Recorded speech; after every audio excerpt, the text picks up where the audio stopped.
tudo bem com vocês? Vamos para mais uma análise. Campeonato Brasileiro, primeira rodada. O Mengão foi a Goiânia e venceu o Atlético Goianiense por 2-1. Passou sufoco, só conseguiu confirmar a vitória nos últimos minutos. Antes de falar dessa partida, eu queria lembrar você que já está disponível o Clube de Membros do Covil Rubro Negro. A partir de R$ 2,99 você já tem inúmeras vantagens e pode usá-las aqui nas lives do canal. Venha fazer parte dessa família, tem até grupo no WhatsApp para os membros do Covil Rubro Negro. Venha para o canal que mais cresce no YouTube. Se você não puder colaborar, não tem problema. O seu like, a sua inscrição e o seu compartilhamento já ajudam demais. Então maceta o dedo no like. E vamos para o vídeo de hoje. Bom, não estou satisfeito, já dou logo o spoiler de cara, não estou satisfeito com o que eu vi hoje. O Flamengo, pelo time que tem, pelo trabalho, o treinador que tem, o orçamento que tem, não pode vencer o Atlético Goianiense por 2-1 num jogo completamente conturbado. Eu preciso dizer isso antes de mais nada, né? A gente teve um jogo muito ruim tecnicamente, a arbitragem também foi horrorosa. O gramado, o que eu vou falar do gramado do Serra Dourada, meus amigos? O governo de Goiás está cuidando supostamente do Serra Dourada. Vamos lembrar que o Atlético Goianiense atua geralmente no Antônio Ascioli, que é um tapete, mas para faturar um dinheirinho a mais, eles levaram o jogo para o maior estádio da capital goiana, né? Com capacidade de mais de 30 mil pessoas, meteram a mão no preço do ingresso, como era de se esperar, e liberaram 50-50. Em vez de ser apenas 10% dos rubro-negros do Rio de Janeiro, fez 50-50, porque aí acabaram arrecadando mais. E, obviamente, meus amigos que estiveram lá no estádio disseram, olha, não tem espaço para uma agulha na torcida do Flamengo, enquanto dá para ver alguns clarões na torcida do Atlético Goianiense. Então ficou muito claro quem foi o mandante no jogo de hoje. Mas o Flamengo que já começou com desfalque, né, de última hora. O Varela, segundo o clube, ele teve um quadro viral com febre e dores no corpo e teve que ser substituído. Você vai lembrar que o Wesley está machucado, então sem dois laterais direitos, os dois únicos da posição que nós temos, o jeito foi improvisar Ayrton Lucas na lateral direita. Mais uma vez isso aconteceu. O Flamengo entrou em campo com Rossi, Ayrton Lucas, Fabrício Bruno, Léo Pereira e Vinha, na sua posição original, Pulgar, De La Cruz e Arrascaeta. E na frente, Luiz Araújo, Everton Cebolinha e o Pedro. O primeiro tempo não foi muito bom. Foi a estreia, aliás, do Manto 2, número novo, camisa lindíssima. Eu já vi pessoalmente. Quem tiver uma condiçãozinha aí, já pode parcelar a sua, porque vale a pena, vale investimento, linda demais.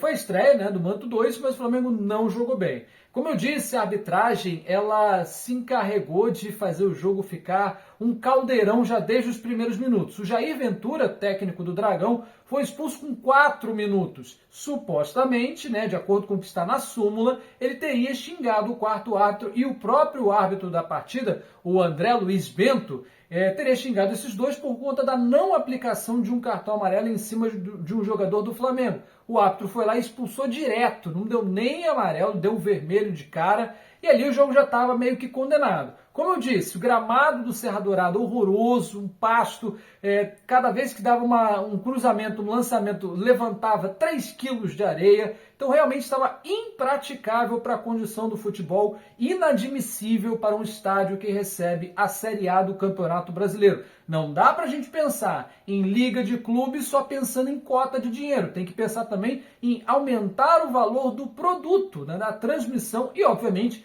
esportivamente falando, não dá para você jogar num gramado que levanta quilos e quilos de areia a cada chute que você dá, né? Inadmissível para a elite do futebol brasileiro. Aliás, seria inadmissível até para a Série B, que dirá para a Série A, com o risco de lesionar jogadores caríssimos aí, jogadores de seleções, não só a brasileira, mas de seleções aí da América Latina. Então, o risco de prejuízo que o governo do estado de Goiás e os organizadores da partida, né, do mandante, correram foi muito grande.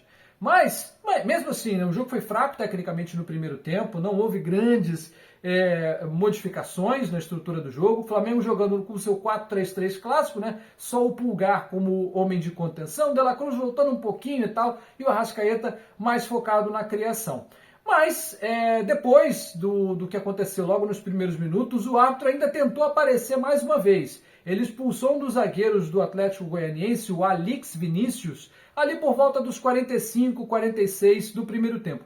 Eu não concordei com a expulsão, por quê? Era um lance de disputa com o Pedro. Se ele perde a bola, os dois se embananaram, essa que é a verdade. Os dois se enrolaram. Se ele perde a bola para o Pedro, ele de fato era o último homem, mas a regra não fala em último homem. A regra fala em clara e manifesta possibilidade de gol. O Pedro estava na intermediária de ataque, era um contra-ataque do Flamengo. Se ele passa pelo zagueiro, ia chegar ali meio cambaleando, mas ele não estava na cara do goleiro, ele não estava dentro da área. Então eu não concordo com a expulsão do árbitro, favoreceu o Flamengo.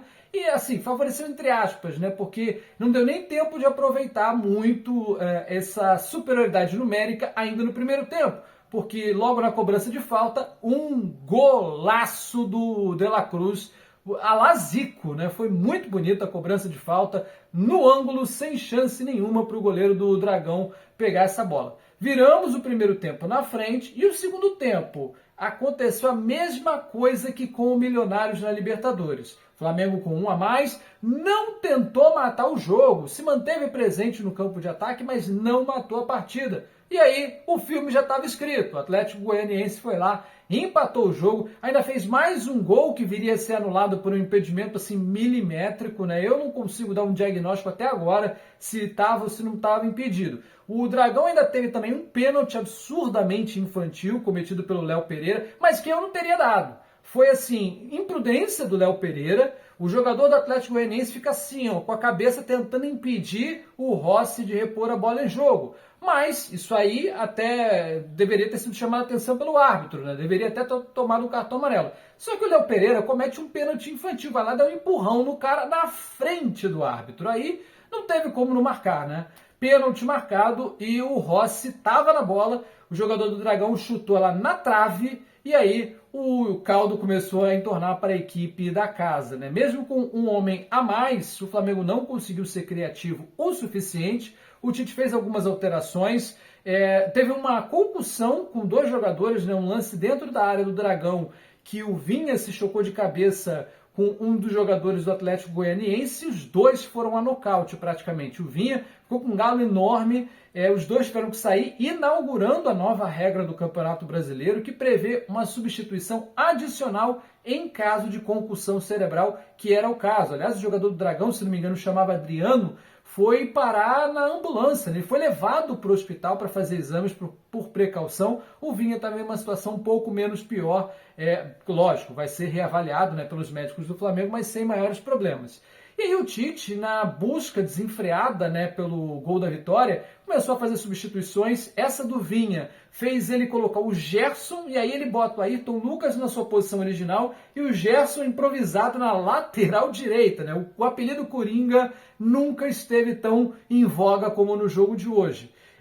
Colocou o Lohan, o Carlinhos, na estreia do Carlinhos, o Lohan para ganhar mais uma minutagem, e o time até melhorou um pouco, ficou mais incisivo, um pouco afobado, bem verdade, um pouco mais incisivo, mas conseguiu chegar ao gol da vitória graças à fragilidade técnica do Atlético Goianiense. No último minuto, já dentro dos acréscimos, o Atlético Goianiense, um jogador lá, um zagueiro, deu uma cotovelada no Bruno Henrique, chegou até a sangrar, depois de muito tempo, até o árbitro revisar no árbitro de vídeo uma jogada assim fácil de ser marcada, ele deu o pênalti e o Pedro foi lá e cobrou aos 57 do segundo tempo. Para você ter uma ideia, o segundo tempo durou 63 minutos. 63 minutos, mais de uma hora de futebol.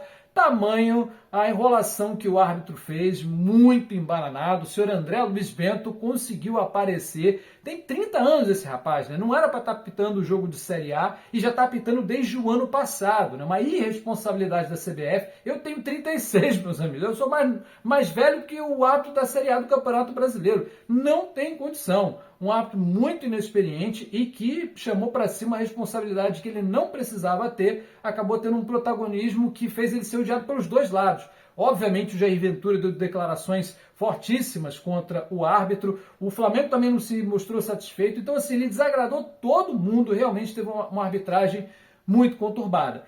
Que fica de legado para esse jogo? O Flamengo vai ter que jogar muito mais bola contra o São Paulo na próxima quarta-feira, 9h30 da noite, principalmente contra o Palmeiras no final de semana que vem e provavelmente um time reserva, né? Não sei o que o Tite vai fazer durante a semana, mas é provável que ele poupe alguns jogadores porque lá na frente tem o Bolívar. Então essa semana é uma semana dura, o Flamengo começa o campeonato na terceira colocação, fez os 3 pontos fora de casa, beleza, mas precisa jogar muito mais. E se o Gerson recuperar 15% do futebol dele, meu amigo, é para o Luiz Araújo não passar na frente do ninho do urubu. Eu já teria, para dar uma minutagem maior para o Gerson, eu já teria colocado o esquema 4-4-2. Pulgar e Gerson na marcação, De La Cruz e Arrascaeta se preocupando apenas com criar, tira a figura do ponta direita e aí fica no ataque Cebolinha e Pedro, Bruno Henrique e Pedro, depende aí do que o Tite quiser para a sequência da temporada. Acho que é uma sugestão, quem sou eu para dar sugestão para o Tite,